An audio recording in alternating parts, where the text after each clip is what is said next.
स्वादि जननी या वै जगन मोहिनी या पंच प्रणवादिरेपनलिनी या चित्कला मालिनी या ब्रह्मादि पिपीलिकांत तनुषु प्रोता जगत् साक्षिणी सापायातर देवता भगवती श्रीराजराजेश्वरी श्रीराजराजेश्वरी।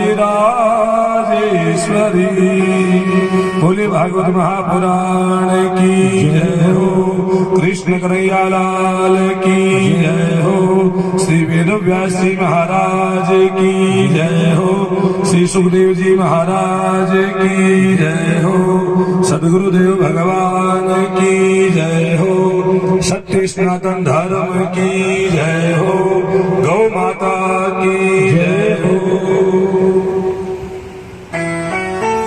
परम सम्मानीय व्यासपीठ को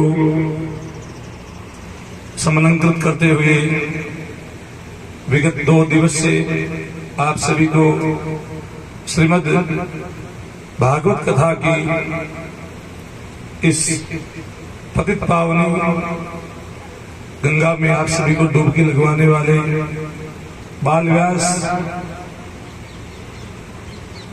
श्री, वैसे व्यासों का नाम नहीं लेना ठीक नहीं है, हमारे व्यास जी महाराज श्री कैलाश जी शास्त्री जी और पधारी मातृशक्ति भाई लोग, आयोजक परिवार, समस्त माटोलिया परिवार, आप सभी और हम सभी धन भाग है जो हमारे को ये श्रीमद् भागवत महापुराण कथा श्रवण करने का इस कली काल के अंदर परम सौभाग्य प्राप्त हुआ है। कल आपने महात्म्य सुना और महात्म्य में आपने भागवत जी की कथा सुनने से क्या होता है, क्या फल मिलता है। महात्म्य में एक श्लोक आता है, भाग्योदयेन बहुजन्म समर्जितेन सत्संगमं च लभते पुरुषो यदा वै अज्ञान हेतु कृत मोह मदान्धकारं नासं हि ततो दयते विवेक।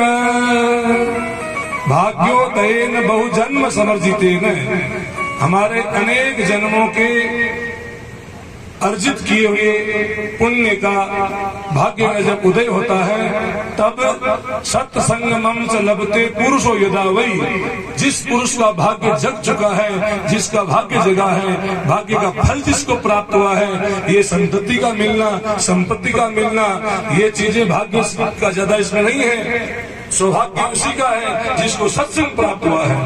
सत्संगम लभते पुरुषो यदा वै, जिस व्यक्ति को ये श्रीमद् भागवत कथा श्रवण करने का मौका मिला है, मानो कि उसके अनंत जन्मों का भाग्य फलीभूत हो गया है। और ये सत्संग क्या करता है, अज्ञान हेतु कृत मोह है। इस संसार में जो हमारे को मोह हो गया है, कैसा मोह, जो नष्ट होने वाले, एक बार पानी रोक दीजिए, देखिए बंधुओं एक बार पानी रोक दीजिए, बैठ जाइए सब लोग। हमारे व्यास जी महाराज कब से कथा कह रहे हैं, आप यदि बार बार इसे इस प्रकार पानी पीने लग जाएंगे तो फिर कैसे पार पड़ेगी। तो आप सभी श्रवण करें।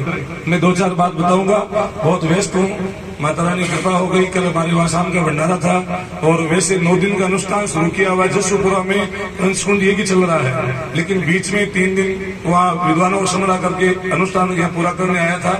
फिर अभी रवाना हो गया था मैं, लेकिन बीच में से वापस आया कि फिर मैं आऊंगा पूर्णिमा को शाम को।